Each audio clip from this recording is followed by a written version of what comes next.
Shalom Bapak Ibu Saudara sekalian. Hari ini kita melanjutkan renungan kita yang diambil dari kitab Kejadian pasal yang ke-40. Kehidupan Yusuf adalah kehidupan yang sangat berliku. Seorang anak kesayangan dari bapaknya ketika berada di rumah berubah drastis menjadi seorang budak yang harus melayani orang lain, tetapi yang lebih parah, dia menjadi tahanan karena sebuah fitnahan.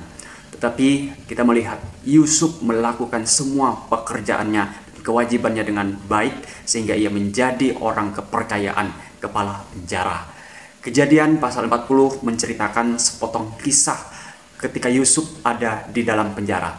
Dikatakan bahwa pada waktu itu di penjara, ia kedatangan dua orang yang melayani raja, yaitu kepala juru minuman raja dan roti. Karena sebuah kesalahan, mereka kemudian dimasukkan ke dalam penjara.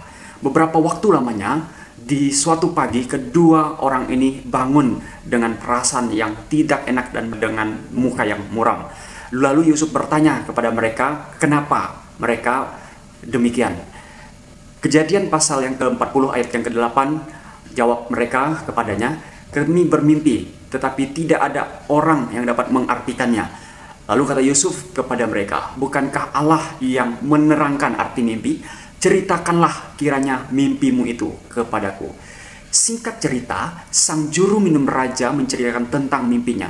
Lalu dengan hikmat dari Tuhan, Yusuf mengartikan mimpi itu. Dalam 3 hari, juru minuman itu keluar dari dalam penjara dan kembali ke posisinya yang semula, melayani raja. Dan Yusuf berpesan kepadanya di pasal yang ke-40 ayat yang ke-14, tetapi ingatlah kepadaku apabila keadaanmu telah baik nanti, tunjukkanlah terima kasihmu kepadaku dengan menceritakan hal ikhwalku kepada Firaun, dan tolonglah keluarkan aku dari rumah ini. Juru minum seraja mengiyakan, dan juru roti pun menceritakan mimpinya. Dan Yusuf memberitahukan kepadanya bahwa 3 hari kemudian ia akan dihukum oleh Firaun. Singkat cerita, 3 hari berlalu dan arti mimpi dari juru minum dan juru roti itu pun benar-benar terjadi. Juru roti dihukum dan juru minum kembali untuk melayani raja. Tetapi di dalam kesenangannya, sang juru minum justru melupakan pesan yang Yusuf sampaikan kepadanya. Ketika di penjara, kejadian di penjara ini bukanlah sebuah kebetulan. Tidak kebetulan juru minum dan juru roti membuat kesalahan dan di penjara. Tetapi tidak kebetulan juga mereka bertemu dengan Yusuf, bahkan jika tidak kebetulan mereka bermimpi di hari yang sama. Tidak dicatat apa yang terjadi, apa yang menjadi pergumulan bagi Yusuf selama di penjara. Walaupun ia menjadi kesayangan kepala penjara, tetapi ia tetap berstatus tahanan. Secercah harapan muncul ketika ia bertemu dan mengartikan mimpi dari kedua orang tersebut. Tetapi harapannya pupus ketika dia tidak kunjung dipanggil untuk dibebaskan. Terkadang ketika sedikit terang tidak muncul di dalam kegelapan. Terkadang ketika sedikit terang muncul di dalam kegelapan dan kita mulai berharap. Tetapi tidak lama kemudian terang itu sirna begitu saja. Kita menjadi putus asa dan kita kecewa. Mungkin ada pikiran, lebih baik tidak ada terang sama sekali. Lebih baik tidak ada harapan, tidak berharap. Karena ternyata itu adalah harapan kosong belaka. Yusuf di penjara selama beberapa waktu bertemu dengan juru minum. Seharusnya dia sudah bisa dibebaskan. Namun sekali lagi ia dilupakan. Saudara, orang mungkin bisa melupakan Yusuf.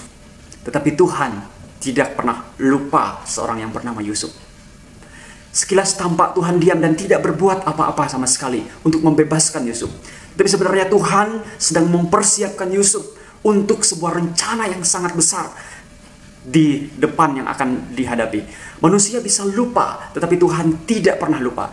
2 tahun kemudian, melalui sebuah peristiwa yang besar, Yusuf tidak hanya dibebaskan, tetapi dia diangkat menjadi orang yang penting di Mesir. Kalau saja juru minum tidak lupa dan akhirnya Yusuf dibebaskan saat itu, mungkin yang akan terjadi adalah cerita yang berbeda. Orang mungkin dia akan menjadi orang yang biasa saja, tidak ada karya apapun, juga hanya tidak bisa melakukan hal-hal yang lebih besar, bahkan untuk keluarganya ketika berhadapan dengan kelaparan yang ada peristiwa di depannya. Manusia melupakannya, tetapi Tuhan tidak melupakan Yusuf. Tuhan punya rencana yang besar untuk Yusuf. Walaupun belum tiba, maka ia tetap berada di dalam penjara. Hari ini mungkin ada di antara kita, Bapak Ibu Saudara, yang sedang mengalami satu pergumulan yang berat. Saudara berdoa, tapi Tuhan nampaknya seperti berdiam diri.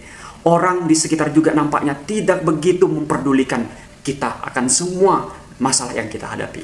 Ingatlah, seperti yang dialami oleh Yusuf, manusia bisa saja lupa, tetapi Tuhan tidak pernah lupa akan setiap anak-anaknya. Anda adalah anak-anak yang dikasihinya. Kita dikatakan seperti sebagai biji mata Tuhan. Kalau hari ini Tuhan belum menjawab, belum menolong, belum mengeluarkan kita dari pergumulan kita, dan belum menjawab doa kita, ingatlah, mungkin waktunya belum tiba. Mungkin cara yang lain sudah Tuhan persiapkan untuk menyelamatkan, untuk menolong, dan untuk menyertai kita.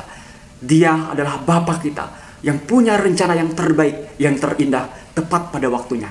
Maka nantikanlah Dia dan percayakanlah kepadanya seluruh kehidupan kita, bahwa Dia tidak pernah melupakan kita sebagai anak-anak yang dikasihinya. Kiranya Tuhan Yesus memberkati kita semua. Amin.